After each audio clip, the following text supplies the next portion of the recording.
Vous connaîtrez la vérité et la vérité vous affranchira. Cette vérité vous rendra libre. Et cette vérité n'est autre que la parole de Dieu. Et cette parole de Dieu ce matin qui te permet d'être éclairé, la Bible est claire. Elle nous dit, sa parole est une lampe sur nos pieds et une lumière sur nos sentiers. Daigne que cette parole puisse t'éclairer ce matin au travers de Béni TV et Matin d'Afrique. Pour ma part, je te dis bonjour. Partout où tu es, toi qui viens de te lever, qui es dans ton salon, dans ton lieu de travail, je te dis ce matin, c'est avec beaucoup de plaisir que je suis encore en votre compagnie pour cet autre numéro de Matin d'Afrique. Je reçois sur ce plateau ce matin le révérend Kisoso Douglas, avec qui nous tenterons encore d'édifier le corps du Christ. Le révérend, bonjour. Bonjour, monsieur Brio. Merci d'avoir accepté d'être venu sur notre plateau ce matin. Ok. Ouais, c'était pas prévu, hein. Vraiment. Alors, fidèle téléspectateur, c'était une surprise pour lui. Il était venu juste nous dire bonjour à Béni TV. Je lui ai dit comme ça, cette bénédiction, je la récupère et je la partage avec vous. Alors, homme de Dieu, encore merci d'avoir accepté d'être là. Le temps de vous installer, nous partons encore avec cette vidéo.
De retour sur notre plateau, pour ceux qui nous prennent en marche, vous êtes à Matin d'Afrique. Nous revenons encore avec, après cette belle vidéo, bien sûr, signée de la réalisation, nous revenons sur notre plateau avec le révérend Kisoso Douglas, président fondateur de l'église Tabernacle de la famille destinée. C'est ça, pasteur? Ouais, c'est ça. Je n'ai rien écorché. Non. Alors, avec vous, nous parlerons un peu de votre parcours, comment vous êtes en arrivé à là. Alors, c'est une mission aujourd'hui que Dieu utilise beaucoup pour le gain des âmes. Alors, révérend Kisoso, comment tout cela s'est passé? Bon, il y a au moins 20 ans de cela. 20 ans? Ouais, 20 ans. 20 ans de conversion ou 20 ans d'appel. D'appel, oui. Qui n'a rien à voir avec la conversion? Qui n'a rien à voir avec la conversion. D'accord. Il y a 20 ans de cela que j'ai reçu l'appel dans mon pays, d'ailleurs la République démocratique du Congo. Alors bien aimé, j'ai oublié de vous dire, hein, le révérend Kisoso vient du Congo, c'est son pays natal. Ouais. Je salue tous les Congolais. Voilà. Et surtout particulièrement les habitants de Kinshasa. C'est la ville dans laquelle je suis né. D'accord. Ok, je suis parti prier dans une montagne qu'on appelle Mangengenge. Magengenge. Mangengenge. Ça, c'est une montagne, ça, reconnue au Congo. Montagne de feu. Une montagne de feu. Et c'est pour les chrétiens. Magengenge. Mangengenge. D'accord, moi je ferai tout pour être là-bas, Magengenge. Okay. Et pendant la prière, que j'ai rencontré le Seigneur dans une vision, et là le Seigneur va me montrer la carte d'Afrique, et particulièrement, il a encerclé l'Afrique de l'Ouest. Okay. Donc en pleine vision, à la montagne de Magengenge, vous avez reçu cette vision où Dieu vous a montré la carte de l'Afrique de l'Ouest. Ouais. Okay. Et ça m'a motivé. J'ai parlé avec mon père spirituel, que je salue. Je sais qu'il suit Béni TV. Amen. Les révérends Armel Maboti. D'accord. On a essayé d'en discuter. Et en RDC, lorsqu'on parle de l'Afrique de l'Ouest particulièrement, on voit le Nigeria. Okay. Or, ce n'était pas le Nigeria, mais l'Église a fait des démarches pour que je parte étudier à Benin City, et à Benin City au Nigeria, à Lagos. Ah bon. J'ai fait 3 ans d'études, et quand j'ai fini à Benin City, c'est là où le Seigneur m'a parlé particulièrement de la Côte d'Ivoire. Mais là-bas, pendant les études à Benin City au Nigeria, tout s'est bien passé, il n'y a pas eu de preuves encore aussi, tout ça. C'est douloureux. Benin City, c'est une armée, et je salue le fondateur de l'université de l'Institut Benin City qui est décédé. C'est le Bishop Benson Idaosa. Donc je suis passé par là. De Benin City, je me suis retrouvé en Côte d'Ivoire ici. Ah bon? Mais quelle a été la transition? Vous n'êtes pas retourné au Togo, aller rendre compte aux personnes qui vous ont envoyé le père spirituel. Alors du Nigeria, en même temps vous êtes venu en Côte d'Ivoire. Du Nigeria, je suis venu en Côte d'Ivoire parce que notre section francophone s'était fermée. Ah d'accord. Il fallait venir continuer les études en Côte d'Ivoire ici. D'accord. Et ici j'ai fait 2 ans à l'Institut de leadership d'Abidjan. Et donc, de Magengenge au Nigeria, et là, vous vous retrouvez en Côte d'Ivoire. C'est vraiment un parcours de combattant. Et pendant tout ce temps, les épreuves, il fallait mettre en exergue la foi.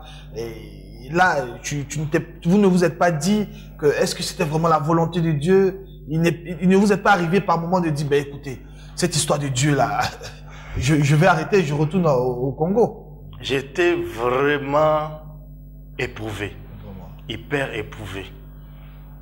Il y a eu des moments où je n'avais rien à manger. Il y a eu des moments où je n'avais pas de moyens pour régler ma scolarité. Mais ce qui est intéressant, j'ai été bien adopté par les Ivoiriens. Ah, amen. C'est pourquoi j'aime la Côte d'Ivoire. Merci. La Côte d'Ivoire aussi vous aime beaucoup. Amen. Et surtout Béni TV, toujours content de vous recevoir. Gloire à Dieu. Et maintenant vous êtes arrivé en Côte d'Ivoire et il y a eu aussi le temps de l'installation, de nouvelles réalités. Parce qu'auparavant, vous n'aviez jamais mis les pieds ici. Non, non. Alors Dieu vous a fait venir ici. Et en ce moment, qu'est-ce qui s'est passé? Il y a une de mes sœurs, ma grande sœur, qui était ici. C'est par elle que je suis passé pour venir en Côte d'Ivoire. Mais elle n'a pas trop duré. Et je suis resté, j'ai dormi dans le dortoir de l'université où j'étais. Et pendant tous ces moments-là, c'était pas difficile. C'était pas facile. Parce que je n'avais pas de parents ici. Je n'avais personne, mais il y a une église qui m'a adopté. C'est l'église de Dieu de la prophétie dont je salue les bishops Ezoa, qui est actuellement à Accra. Ils m'ont adopté, ils m'ont pris et j'étais dans l'institut, mais ce n'était pas du tout facile. C'était mon premier grand désert de la vie. Mon premier grand désert. Mais dans des moments difficiles, lorsqu'on crie à l'Éternel, il se souvient toujours de ses enfants. Et donc, dans ces moments difficiles, vous aviez toujours cette même ferveur de la prière. Est-ce qu'il n'y avait pas des moments où vous vouliez abandonner? Est-ce que pendant ces temps difficiles, justement, quel est je peux dire, le rythme de prière? Est-ce que vous arriviez toujours à jeûner, à prier? Est-ce que par moments, la chair ne prend pas le dessus? Ah, il y a des moments où le corps lâche même. Il y a des moments où l'esprit ne vit plus. Ça dit, j'ai traversé un moment où c'était la première fois de vivre la trahison. Ah bon? Dans le milieu chrétien. La trahison. La trahison. Ça, c'est un mot fort, ça. La trahison. Se sentir trahi dans le milieu chrétien. Quelque chose que je n'avais pas dit. Et puis, ils sont partis faire des commérages chez mon tuteur. C'est à ce moment-là, il va me lâcher. C'est encore une autre preuve. Ouais, il va me lâcher. Il dit, tu es venu ici pour prendre mon église. Il va me lâcher. Et ce n'était pas du tout facile. Donc ça fait une autre étape. Après tout ce qui vous avait passé, on vous accueille bien. Et là, vous revenez encore à d'autres illusions, vous vous retrouvez seul. C'est comme si c'était encore un autre départ. Un autre départ. Un grand départ même. Ah, un grand départ. C'est à ce moment-là, j'ai commencé encore à prier, à fournir des efforts, à invoquer le Seigneur et à aller jusqu'au bout. Je croyais que le Dieu qui m'a appelé, il m'a donné la certitude de rester en Côte d'Ivoire. Et que c'est en Côte d'Ivoire, il devait faire de grandes choses avec moi. Je suis resté concentré dans ma mission, dans mes objectifs, et le Seigneur s'est souvenu de moi. Mais il y a eu quand même des moments où vous avez douté quand même, n'est-ce pas? Beaucoup. Est-ce que vraiment Dieu vous a appelé en Côte d'Ivoire? Est-ce qu'il n'était pas mieux que Dieu vous laisse au Congo? Qu'est-ce que vous êtes encore venu chercher ici? Il y a eu des moments de doute, hein? Mais j'ai fait des prières. Je disais au Seigneur souvent, Seigneur, libère-moi. Souvent, j'appelais ma communauté pour leur demander l'argent des billets d'avion. Ce n'était pas du tout facile. C'était mieux de retourner. On m'encourageait chaque fois. On me disait, c'est comme ça les ministères. Il faut te battre. Je me suis vraiment battu et le Seigneur s'est souvenu de moi. Alors, fidèles téléspectateurs de Béni TV, nous restons toujours avec le révérend Pisoso, qui est la démonstration de la preuve véritable de la foi. Dans le ministère, c'est pas facile. Alors, nous revenons tout de suite après cette page publicitaire. Tribu 200. Tribu 200 est un réseau de 200 annonceurs permanents sur votre télé. Tribu 200 vous assure une présence en continu sur Béni TV avec seulement 20 000 francs CFA. 20 000 francs CFA. Tribu 200, un réseau d'annonceurs à moindre coût. Inscrivez-vous sans tarder au plus 225 08 23 08 35. 225 08 23 08 35. Tribu 200. Tribu 200. Béni TV, The Blessing Channel. Votre clip à travers le monde sur Béni TV à partir de 20 000 francs CFA. Infoline 00 225 08 23 08 35. Béni TV, The Blessing Channel. 50 jours de promotion de Pâques à la Pentecôte. Une saison pleine de surprises, d'opportunités pour tous nos partenaires. Églises, associations, ONG, fondations, entreprises, librairies. Profitez de nos tarifs préférentiels et bénéficiez de 20% de réduction sur nos différents packages. Émeraude, cristal, saphir. Des produits adaptés à vos attentes. Culte du dimanche, plateau télé, publi-reportage, couverture médiatique, conception et diffusion de spots, bande-annonce, communiqué, promotion de chantres et de spectacles chrétiens. Partenaires, annonceurs, viens rehausser ton image de marque en communiquant sur Béni TV. Appelez dès maintenant au 00 225 42 73 07 52 00 225 42 73 07 53. Béni TV, The Blessing Channel. Alors, de retour sur notre plateau, pour ceux qui nous prennent en marche, vous êtes bel et bien à Matin d'Afrique. Aujourd'hui, je suis avec un éminent serviteur de Dieu qui a passé un parcours de combattant de son Congo natal après la montagne de Magengenge, où j'irai vraiment bientôt me ressourcer par la grâce de Dieu avec votre permission, bien sûr. Alors, aujourd'hui, nous parlons de son parcours. C'est quelqu'un qui n'avait jamais mis les pieds en Côte d'Ivoire, qui était initialement prévu qu'il reste au Nigeria. Aujourd'hui, par la grâce de Dieu, il est en Côte d'Ivoire où Dieu l'utilise au travers d'un ministère. Alors, serviteur de Dieu. Et donc, après cela, Dieu vous a véritablement utilisé. On pouvait dire que c'était le véritable départ pour que vous ayez quelque part avec le Seigneur. Oui, bien sûr que oui. Dès que je suis arrivé en Côte d'Ivoire, on m'a enrôlé en même temps.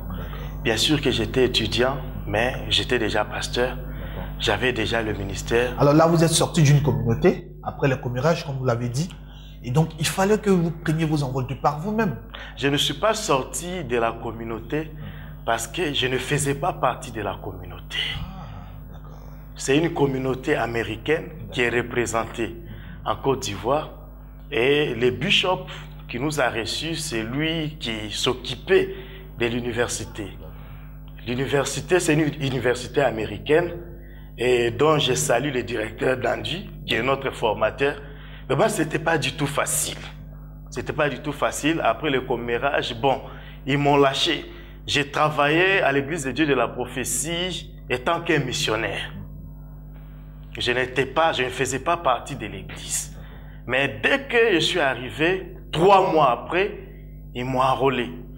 Ma première ville que j'ai fait en tant que missionnaire, c'était Issia. Ah bon, hein? Donc je salue les habitants. Après Issia, je suis parti à C'est là-bas qu'il y a eu le baptême de feu. Ouais, c'est ça. C'est-à-dire 3 mois, juste 3 mois après, j'ai commencé à connaître la Côte d'Ivoire. Et je dois t'informer aujourd'hui que je connais toute la Côte d'Ivoire. Ah bon? L'Est, l'Ouest, le Nord et le Sud. Alors là, c'est très bien dit. Voilà, c'est valable aussi pour vous qui nous suivez. Alors si du Congo natal, aujourd'hui, il maîtrise la Côte d'Ivoire, bien aimé, ça peut être au tour, hein. Voilà. Et moi, je m'apprête déjà aussi à aller maîtriser le Congo. C'est important. Un pays que j'aime beaucoup. Le Congo est grand. Voilà. Et donc là, après Issia, la prochaine étape, c'était déjà quoi? C'était Yamoussoukro. Yamoussoukro. Ok. C'était Yamoussoukro. Toujours parsemé de preuves. Après Yamoussoukro, c'est Daloa. Là, je ne connaissais pas la nourriture d'ici. Je ne connaissais pas des villages. Ouais, Juste 3 mois après. Vous aviez toujours le foufou. Et le pili-pili. Bien sûr que oui. Que j'aime beaucoup aussi. Donc à Issia, je suis arrivé pour la première fois et en plein midi, on me présente de l'eau chaude. On me dit c'est la tradition. Mais ce n'était pas du tout facile. La mission, je salue tous les missionnaires parce que la mission n'est pas du tout facile. Dans un village, tu te retrouves quelque part, tu viens de la RDC, tu ne connais personne, tu es en mission. Chaque tribu a sa mentalité et de surcroît, un pasteur, bon, on te regarde avec un certain air et là, il y a tout ça et tout ça. Loin, à des milliers de kilomètres du Congo natal, de toute la famille. Est-ce qu'il arrivait par moment où vous aviez des pincements au cœur quand même? Mais souvent, je me demandais, qu'est-ce que j'ai fait ici? Si ce n'est pas le Seigneur. Le Seigneur m'a soumis dans des épreuves où je me demandais, mais jusqu'à quand ça va durer? Mais chaque fois, il s'est révélé à moi comme Élie pour me fortifier. Surtout dans des missions. Et j'ai travaillé pour cette communauté, mais je n'étais pas leur pasteur. C'est pourquoi j'étais bien adopté. Parce que je n'avais pas peur des missions. On m'envoyait dans des missions dangereuses. Et puis, je partais dans des missions. Je faisais tout ce qu'on me demandait. Mais par moment, quel était votre secret? Parce que quand je vous écoute, on a l'impression qu'il arrivait des moments où vous sentiez dans votre corps la fatigue, le découragement. Mais où vous puisiez encore cette force après? C'est la prière. C'était la prière. C'est la prière. J'ai un ministère de délivrance. J'ai reçu un mandat de délivrance. Donc, il y a eu des moments où je me retrouvais devant des sanctuaires mystiques pour pouvoir les détruire.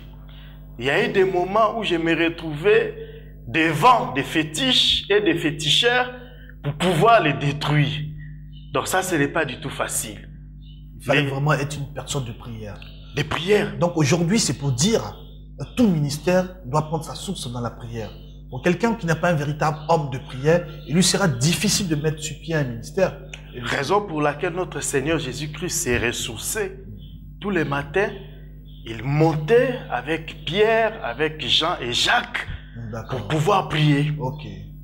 Alors maintenant, le ministère que vous avez aujourd'hui, l'église tabernacle de la famille destinée. Quelle est son histoire? L'église tabernacle de la famille destinée, c'est une église qui est vraiment née dans la galère. La galère, hein? Dans la galère. La galère. Au moment où je ne pouvais plus vivre à Abidjan, où je n'avais plus de moyens, je me suis retrouvé dans une maison inachevée à Bassam. Avec un frère. Il n'est plus là avec nous, mais il est à Londres présentement. Il n'est plus à Abidjan, le pasteur Benjamin. Et dans la maison inachevée, on a commencé à nettoyer la maison. On a commencé à arranger la maison. Jusqu'à ce qu'on a travaillé comme des ouvriers. On a donné la forme à la maison inachevée. On a nettoyé parce qu'il y avait beaucoup d'herbes. Et on a commencé à prier. Et c'est comme ça, nous sommes nés comme un camp de délivrance. Et pendant ces moments avec la maison inachevée et tout ça, je peux dire, vous étiez toujours encore en train de traverser un désert. Un grand désert. Voilà. Et quel sentiment ça vous donnait? Est-ce que vous n'aviez pas eu l'air peut-être d'échouer? Est-ce que par moment vous n'étiez pas en train de vous demander, est-ce que c'était véritablement la volonté de Dieu d'être pasteur? Alors est-ce que votre réussite ne se trouvait pas ailleurs? Vous savez, mais c'est Brion. C'est Briot. Oui, oui. La vision, c'est un esprit. Celui qui a la vision, il est habité de l'esprit de sa vision. Même si ça dure, si vous avez reçu la vision, coûte que coûte, ça va s'accomplir. Je croyais parce que j'avais une mission, j'avais un mandat. Dieu m'avait dit, il m'avait parlé, j'ai entendu sa voix. Il y a des moments où j'ai douté, mais comme il y avait la vision, je me suis accroché à ma vision. D'accord.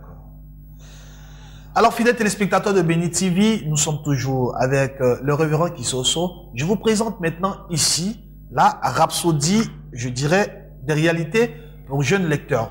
Alors, c'est un dévotionnel quotidien. Vous avez ici la parole de Dieu condensée, alors de façon amusante. La Bible a été déjà commentée à l'intérieur, comme la rhapsodie des réalités qu'on a l'habitude de voir. Alors là, c'est pour enfants. Ça permet à vos enfants d'avoir une éducation sur la base de la parole de Dieu. Alors tout est ici. Et cette rhapsodie, vous pourrez les avoir dans les points de vente. Alors vous appelez seulement le numéro qui passe en ce moment au bas de votre écran. C'est bien pour tous les enfants, nos petits frères, nos enfants qui sont quelque part en train de s'amuser. Il serait encore préférable pour eux qui s'amusent dans le Seigneur. Alors, je reviens à mon invité du jour, avec qui je prends beaucoup de plaisir à parler, vous le constatez, le révérend Kisoso, qui est aussi, qui vient du Congo, mais là aujourd'hui qui a fait de la Côte d'Ivoire sa patrie. Alors, révérend, on va terminer avec vous. Aujourd'hui, après un tour d'horizon, est-ce que vous pouvez faire un bref bilan? Quelles sont vos impressions maintenant? Qu'est-ce que vous ressentez? Je pense que ça doit être quand même un moment de joie. Je dirais que la persévérance et la patience payent. Lorsqu'on est patient et persévérant dans les ministères, le Seigneur se souvient de nous. Des Bassam, aujourd'hui, nous sommes à la mairie de Trècheville. L'église tabernacle de la famille destinée fait ses cultes à la salle des fêtes de la mairie de Trècheville, une salle climatisée, bien sûr. De la maison inachevée, j'ai été témoin. de la maison inachevée à une salle climatisée. D'accord. On a fonctionné par des cellules de maison, par des cellules de prière, parce qu'on a reçu une vision des familles. Restaurer des familles, édifier des familles, éduquer des familles. Et aujourd'hui, nous rassemblons ces familles-là au sein de la salle des fêtes de la mairie de Trècheville. D'accord. Alors, vous l'avez entendu. De la maison inachevée, Dieu a envoyé le pasteur dans une salle climatisée. C'est là aussi possible pour toi, frère. C'est là aussi possible pour toi, serviteur de Dieu, qui traverse en ce moment un désert. Alors, le révérend Kisoso Douglas est un véritable, je dirais, entre autres, témoignage de tout ce que Dieu peut faire au travers de son serviteur. Alors, ne sois pas un Jonas. Accepte seulement cette parole que Dieu t'envoie, quel que soit là où il t'envoie. Quand il te donne la vision, il te donne aussi la provision. Alors, révérend, merci d'avoir accepté de venir sur notre plateau. C'est avec beaucoup de plaisir. On a tous ensemble partagé son témoignage.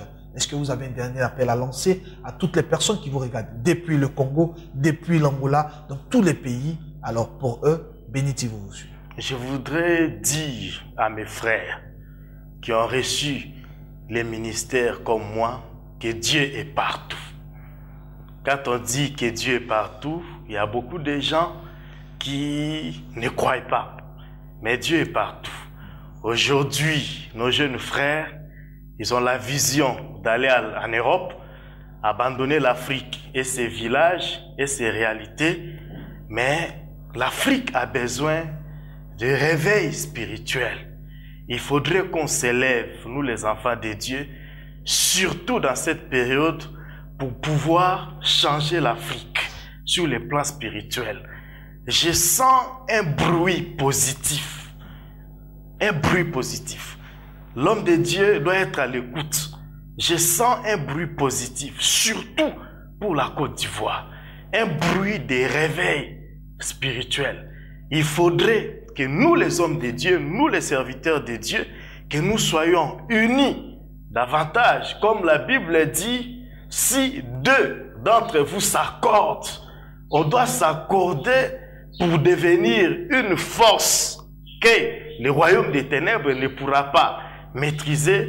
Et là, on amènera du fait ainsi qu'un réveil spirituel dans cette nation et en Afrique tout entière.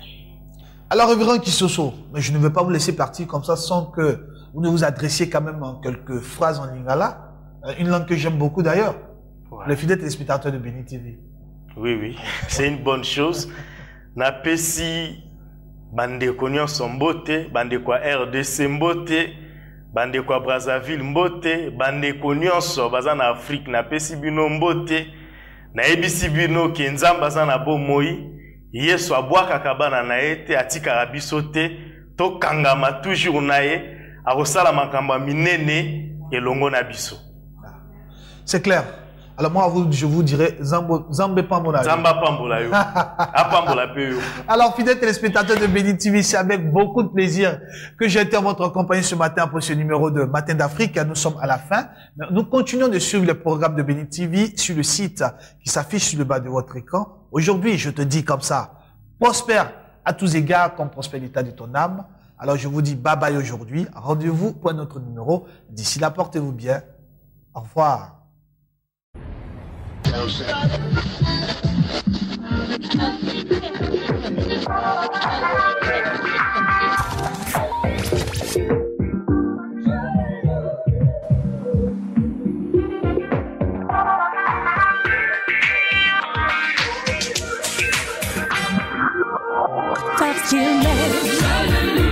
C'est bonté pour la vie. C'est dire merci. Ce qu'il fait dans ma vie. C'est payer le prix. Je vous aime aussi. Dis Jalalu. La lumière de ton cœur s'éteint. À chacun des drames de ton destin. Au-delà de tes larmes, saisis la main, celle de l'amour divin. Je nous offre chaque matin, c'est parce qu'il m'aime. C'est bonté.